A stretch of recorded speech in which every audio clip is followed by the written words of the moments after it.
Ay, may pahabol pa pala ako, idol.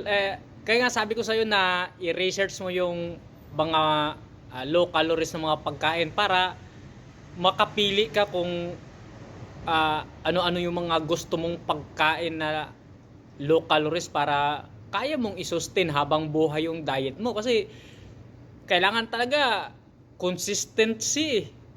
Hindi naman makukuha sa isang buwan, 2 buwan na diet tapos mamimintin na habang buhay yung katawan natin.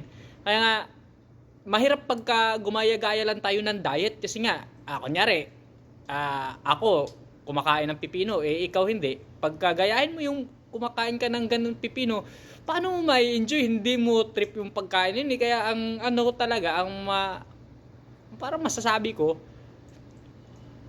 kumuha ka lang ng idea kung paano nagda-diet yung ibang tao, tapos piliin mo yung mga gusto mong pagkain para kahit araw-araw, yun yung nakalatag dyan sa misa mo o yun yung naka-prepare mong pagkain, parang nai-enjoy mo pa rin kasi nga, gusto mo eh.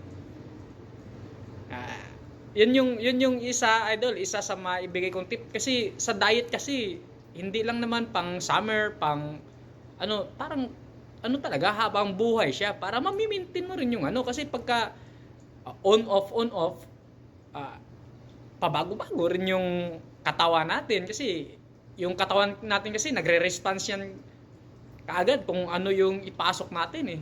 Pero kailangan talaga naka-maintain ka. Kung kunyari, mag-cheat meal, isang kainan, 2 kainan, o may okasyon, isang araw na cheat day. Parang ganun lang, idol ba?